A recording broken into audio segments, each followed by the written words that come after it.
Coffee? Yeah, go on then. Oats. Pink lady apple. Walnuts. Almond. Sunflower. These make it. Raisins and cranberries. Fruits for feasting. Honestly, so good. Honey and almond milk saves calories. Can't even taste it. Partnered with a whey protein shake. Jokes. There we go. Breakfast served.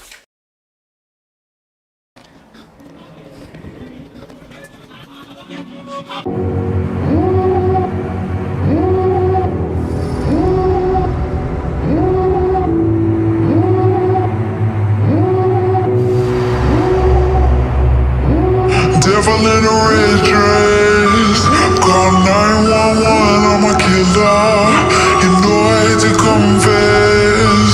Bang bang, got my hand on the trigger.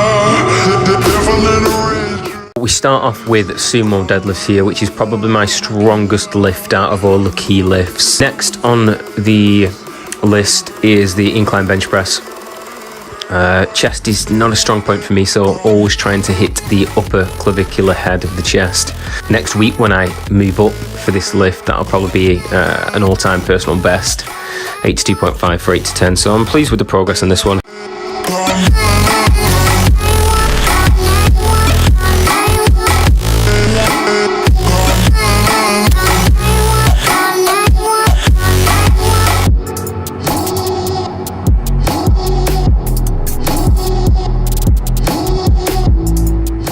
Next on the list is a T-bar row modification. As you can see, I've got a cable ankle attachment through 2 5-kilogram discs that I've wrapped around the bar.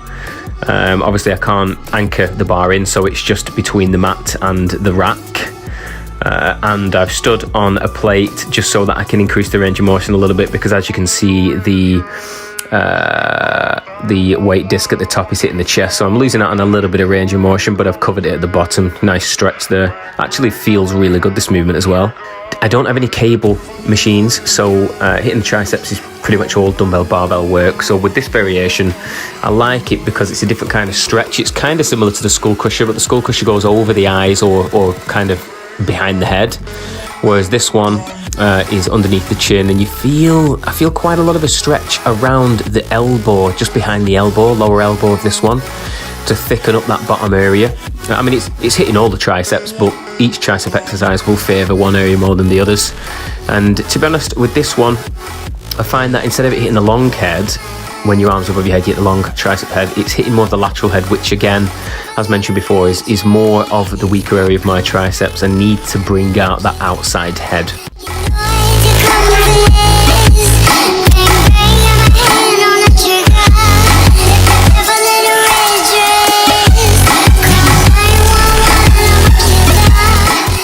Next is the hammer curl, bringing up the brachioradialis between the bicep and the triceps, so that when you flex, you go for that front double bicep or back double bicep, it just pops your bicep up a little bit more, gives you a little bit more peak. These are so much harder than they look. The burn is intense, especially when going for higher reps. Like I'm only lifting 12 kilogram here, but by 11 reps, the pain is just ridiculous. And keeping form is it is more difficult than it looks. And I also find that seated hammer curls are much harder than standing, because with standing you get much more rocking of the body, whereas with this, if you're trying to have a slight lean forward, I'm leaning slightly back now, but it's right at the very last rep. Love a good hammer curl.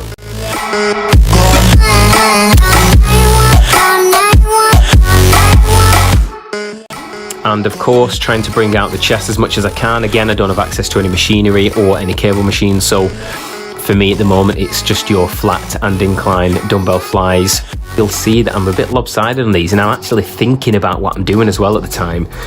I'm trying to get the dumbbell equal on each side. It could very well be to do with the fact that I used to Romanian deadlift and conventionally deadlift with an underhand overhand grip, a mixed grip, so my left hand would be under, and you feel your shoulder blades working much more in that grip. So it might just be that I've got a more protruded, more muscular protrusion, if that's even a word, at the back of my left shoulder, which is just making me look a bit lopsided. Physios have actually spotted this in the past and said it's just more muscle mass on one side, so maybe that's what it's down to, I'm not sure, but I certainly don't feel it compromise my form or anything like that.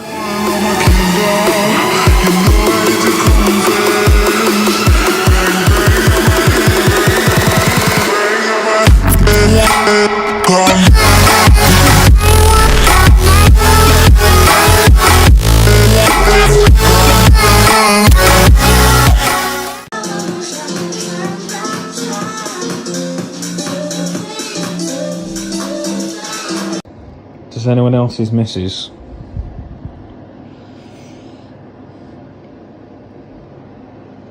Leave shit. For example, beans lying on the edge of the shelf. Who else's missus does that? Awesome. Yeah, it's fine. 7.9. This one. Oh, for God's sake, every time. 7.9.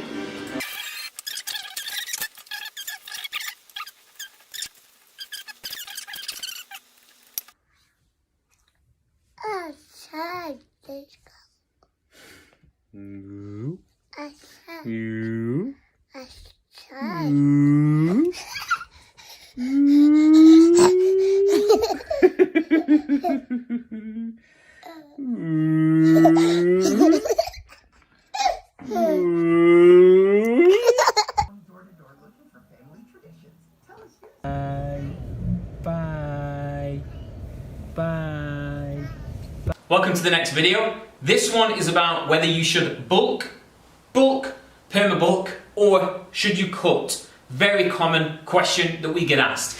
Now this here is our scale, and we have men 10%, women 18%. The reason why females have higher body fat percentages is basically to do with the reproductive system and carrying children, okay? So they will always have a higher body fat percentage than males. So low range, medium range, men 15%, women 23%.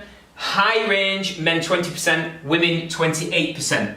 Now this range here at the start is where most people will start a mass phase. The middle range, it's recommended that you end your bulk or your mass phase there, mini cut down to around 10% and re-go again. However, not everybody does that, and you can still physiologically very well actually gain mass up until the 20 and the 28% range. So you can start from this position, you can master this as well, okay? So you don't have to start at 10 or 18%, you can start from the 15 or the 23 as well.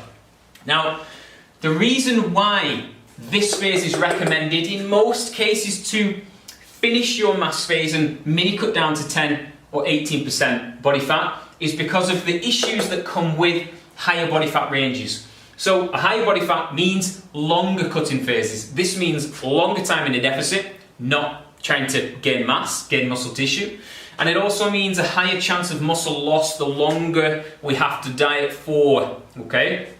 Also, we get a reduced P ratio, which basically means the more body fat we gain, it becomes a little bit harder to gain lean tissue with it, okay? So there's some science supporting that. So it makes sense that we don't go above this point, that is the maximum we go. Now, some people feel good at these body fat levels, there's nothing wrong with them, it's still in the healthy range. However, for people that compete or want to stay lean year round and to stay lean for the beach, for summer, stuff like that, they don't want to get too far away from here because it's basically just a ball ache.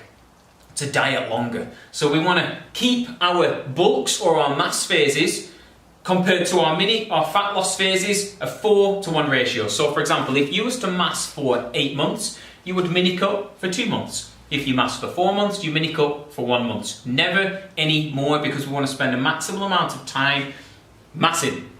Okay, so now the main question, should we bulk or should we cut? Now for beginners, they've got the brand new into the game of trying to build muscle. So the bodies are so sensitive to gaining more muscle tissue.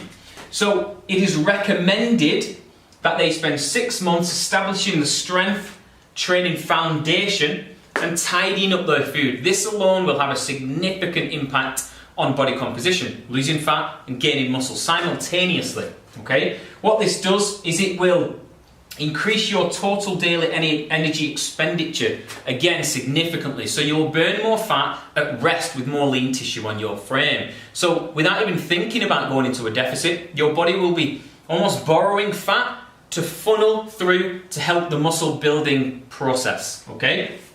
So again, the body is so sensitive to the stimulus of weight training that it gains muscle so easily without having to be in a surplus. So it makes sense that if you have a higher body fat as a beginner, you needn't go into a deficit. You either go at maintenance or you go into a mild calorie deficit. That could be a 200 to 300 deficit, okay? Because most of the strength training and just the tidying up of your eating is going to do a lot of the wonders for you, okay? So you are going to borrow fat from your cells to build the muscle building process, as mentioned. And if you find yourself around a 10% or less body fat percentage, or you're close to the 10 mark, as a beginner, you may as well enter a surplus, 300 to 500 calories, and again, that will help even more to funnel all that energy to support muscle mass gains. Effectively, beginners get the best of both worlds. They get to build muscle tissue and burn fat at the same time, okay? Which is called recomposition. Your body uses fat tissue, builds muscle tissue from that energy. It doesn't turn fat into muscle. It uses the energy, pulls it out of the cells, and funnels it towards building a house, building muscle tissue.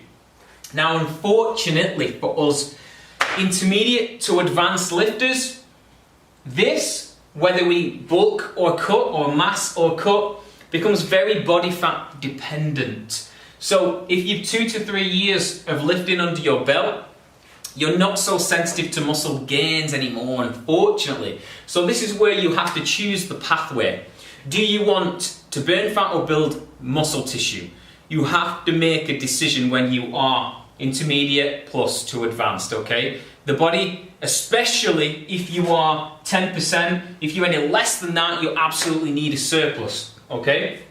So, if men 15% and women 23% are 23%, so you're in the middle position here, there's no right or wrong way. It depends on how you feel mentally, because you can effectively still build muscle really well up until this point of men 20%, women 28%. You can also mini cut very easily and get back down to 10 or 18%. So you're here. If you don't want to diet, and you want more muscle tissue and you've got plenty of time before summer comes, you may choose that. If summer's around the corner, a couple of months away, you may go this way.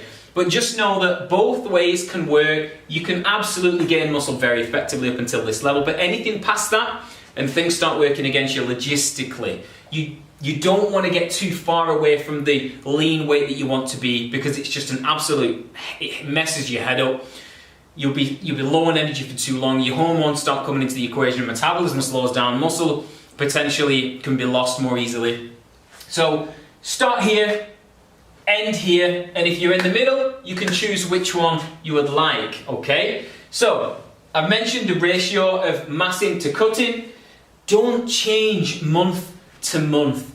If you are in this category, you must choose, and remember the ratio, 4-to-1, mass to cut.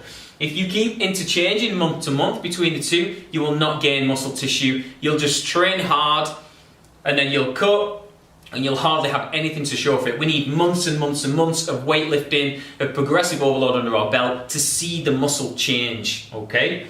So you'll basically get suboptimal results by doing the month to month changes, or you'll see absolutely no difference at all.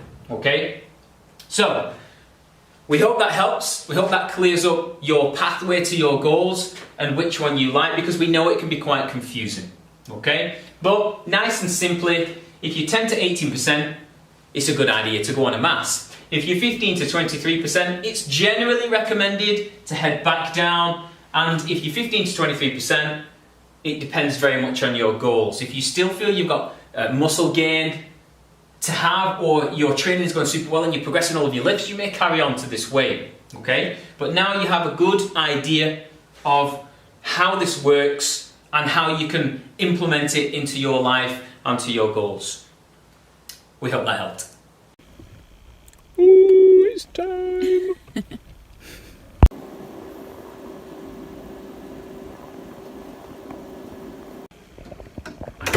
I can confirm he has a winky. Absolutely buzzing. What are we building? We're building a little boy. Coffee time at the docks. Gonna go on a walk. Nice food. And lunch.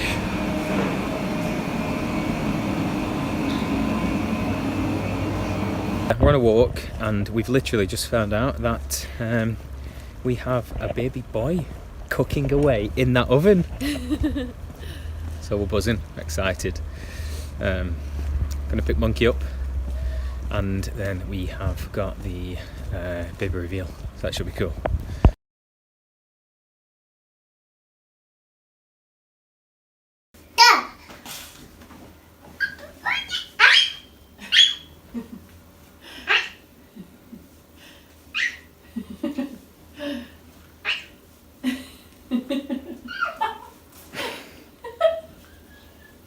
That's the best one.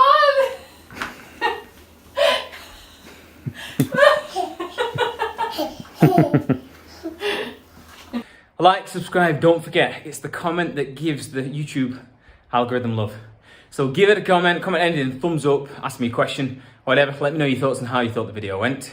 I'm going to try to make one every week, at least one every 2 weeks anyway, so I hope you like it.